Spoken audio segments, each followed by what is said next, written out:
Yo, what's good, Laker Nation? I need you to sit down for this one because what I'm about to tell you is gonna change everything about this series, about the Lakers' future, and about Luka Doncic. I was watching ESPN's post-game coverage late last night after the Lakers' Game 2 loss to the Thunder, and Luka Doncic appeared on camera for the first time since his injury update earlier in the day. Now, Luka had already told reporters that the doctors gave him an 8-week timeline when he first hurt his hamstring on April 2nd, and that he's running but hasn't done any contact work. Everyone interpreted that as Luka basically being done for this series. The door seemed closed. The Lakers would have to fight the Thunder without their best player, without the league's scoring champion. But then, late last night, Luka sat down with Malika Andrews for a one-on-one segment on NBA Today's Late Edition, and what came out of his mouth shocked everyone. He went after Stephen A. Smith with a venom I have never heard from Luka Doncic. He criticized the officiating in terms that are going to get him fined. He challenged the media's narrative about his injury. And then, in the most explosive moment of the interview, he essentially issued an ultimatum to the Thunder, to the media, and to the entire NBA, suggesting that his return might be closer than anyone thinks. I had to rewind this segment 5 times because I genuinely could not believe what I was hearing from a player who's supposed to be sitting on the sideline recovering from a grade 2 hamstring strain. Let's get into all of it. Hey, what's up everyone? Real quick before we get into everything, that like button is literally what determines if this reaches hundreds or thousands of fans. Takes 1 second, but makes a huge impact on the channel's growth. Just smash that like button right now. It's the easiest thing you can do, but honestly the biggest way to support this content. Every single like pushes this further, so hit it now. Here's the context. Luka Doncic hasn't played since April 2nd, when the Lakers went to Oklahoma City and got demolished 139-96. Both Luka and Austin Reeves got hurt in that game. Reeves came back. Luka hasn't. He's been out for over 5 weeks with a left hamstring strain that doctors initially estimated would require 8 weeks of recovery. During that time, the Lakers have been remarkable. They went 10-4 without LeBron to start the year when he missed 14 games with sciatica. They beat Houston in the first round without Luka and without Reeves for most of the series. They've shown incredible resilience, but the Thunder are a different animal entirely. OKC is the defending champion. They have the likely back-to-back MVP in Shai Gilgeous-Alexander. Chet Holmgren is averaging 23 points and 10.5 rebounds in the series. Jared McCain has made 8 of 10 three-pointers. AJ Mitchell is averaging 19 on 50% shooting.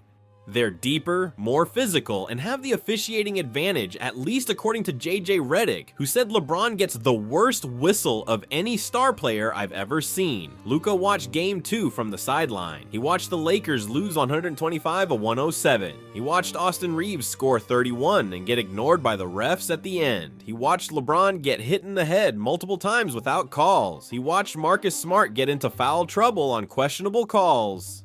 He watched JJ Redick get a technical for arguing about Jalen Williams grabbing jerseys. And he watched Austin Reeves confront referee John Goebel after the buzzer, all from a seat in a suit and sneakers, unable to help. And you could see it eating him alive when Malika Andrews sat him down. Malika asked the obvious opening question, "How are you feeling? And is there any updated timeline for your return?" Luka gave the medical answer first. He said the doctors told him 8 weeks at the beginning. He said he's running. He said he hasn't done contact yet. Standard stuff. But then his expression changed. His face hardened. That famous Luka smirk appeared. The one that opposing players hate because it means something dangerous is coming. And what he said next had Malika Andrews visibly stunned. "Let me tell you something about this injury," Luka said. "The doctors said 8 weeks, but the doctors don't know me. I've played through injuries my whole career. I played through ankle sprains in the finals with Dallas. I played through knee issues. I played through back problems. And every single time the media said I was done, that I couldn't handle it, that the injury would define my season. And every single time, I came back and proved them wrong." He leaned forward and his voice dropped. "I'm not going to sit here and give you a specific date, but I will say this. Do not write me off for this series." The 8-week timeline is the conservative estimate, and I'm not a conservative player. I do everything in my power every single day to accelerate this recovery. I'm in the gym at 6 a.m., I'm doing rehab at night, I'm watching film of every possession to stay sharp mentally, and I'm closer than people think. Malika pressed him. She asked directly, "Is there a chance you play in this series?" And Luka smiled, that cold, calculating, dangerous smile. "I'm not ruling anything out," he said.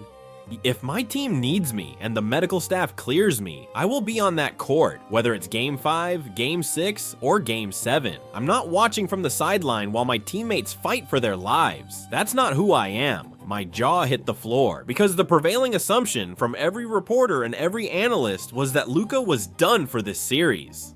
That even if the Lakers somehow extended it to 7 games, May 18th was still 7 weeks from his injury, 1 week short of the 8-week timeline. But Luka just opened the door. He said he's not ruling anything out. And if you know Luka Doncic, you know that when he says something like that, he means it. But the injury update wasn't even the most explosive part of the interview, not even close. "Now, let me address something else," Luka said, and his tone shifted from cautious optimism to pure fury. "Stephen A. Smith, my good friend Stephen A. Smith, who apparently has opinions about everyone and everything from behind his desk." He laughed, but it wasn't a real laugh. It was an ironic, bitter, almost threatening laugh that I've only seen from Luka when he's about to go off on someone. Stephen A. said that I'm conveniently hiding behind an injury, that I don't want to play because I'm afraid of being humiliated by the Thunder, that I'm using the hamstring as an excuse. Let me say this very clearly, and I want every camera in this room to zoom in on my face so Stephen A. can see it from New York. I am not hiding. I am hurt. There is an MRI that shows a grade 2 hamstring strain. There are doctors who told me 8 weeks. There is a medical staff monitoring my recovery every single day. This is not a choice. This is not convenience.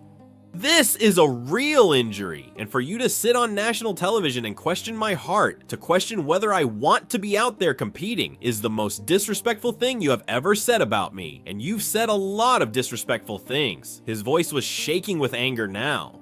I am the scoring champion of the NBA. I averaged 33.5 points, 7.7 rebounds, and 8.3 assists this season. I carried this offense for 62 games before I went down. When I was playing, this team was a contender.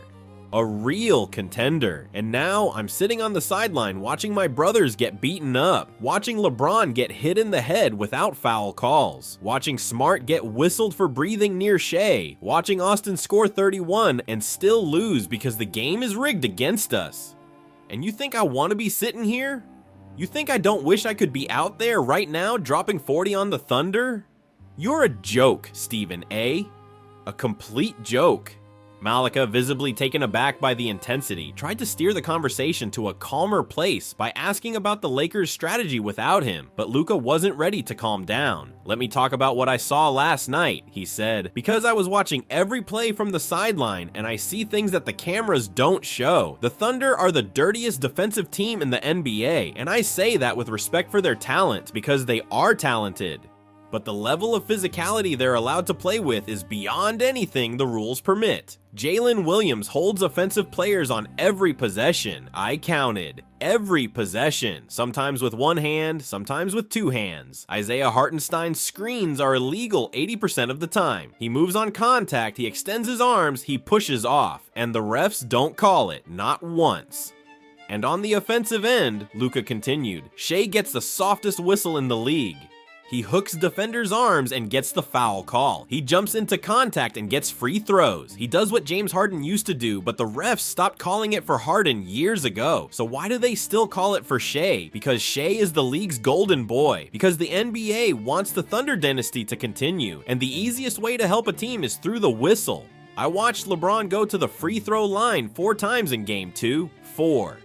A man who attacks the basket like a freight train. And Shea went to the line, what, 8 times? 9? For the same type of drives, the same type of contact, the same type of plays. The only difference is the name on the jersey. And that's not basketball, that's a farce. The interview went to a break, and I was certain that when they came back, Luka would be more measured, that maybe a Lakers PR person had gotten to him, that maybe the reality of potential fines had cooled him down. Nope. When they came back, Luka was somehow more intense than before. Let me tell you what this series really is, Luca said. This series is a test, not just for the Lakers, for the entire NBA. Because what we're seeing right now is a league that has decided who it wants to win and is allowing the rules to be applied differently depending on which team is playing. The Thunder commit more contact on defense than any team in basketball. The numbers show it, the film shows it. Every opponent this season has complained about it, and the response from the league has been nothing, silence, because the Thunder winning is good for business. I'm not saying it's a conspiracy, I'm saying it's convenience. It's convenient for the NBA to have young, exciting champions. It's convenient for ratings. It's convenient for the future of the league. And when something is convenient, people tend to look the other way. That's what the referees are doing, looking the other way.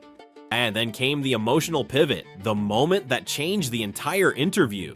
"You know what keeps me up at night?" Luka said, and for the first time, the anger gave way to something deeper, something raw and vulnerable. It's not the injury, it's not the pain, it's knowing that LeBron James, at 41 years old, is out there fighting for his legacy, taking hits to the head, being told he should retire, and I can't help him. That kills me. LeBron didn't ask to carry this team alone. He didn't ask to be in a situation where his 41-year-old body has to compete against a team this talented without his co-star. That was never the plan. His eyes glistened. "When I came to Los Angeles, I made a promise. To LeBron, to the fans, to myself. I promised that I would bring a championship to this city, that I would be the missing piece, that together, me and LeBron, we would do something historic. And right now, I'm sitting on the sideline in a suit while that promise is dying in front of my eyes. Every game we lose, every blow LeBron takes, every run the Thunder go on, that promise slips further away, and I can't do anything about it. But listen to me," he said, and his voice regained its steel. "This promise is not dead. The Lakers are not done. We're going home to LA for games 3 and 4, and I guarantee you the energy in crypto. Com Arena is going to be unlike anything the Thunder have experienced this postseason. They played their 2 home games. They got their calls. They got their runs. Now it's our turn.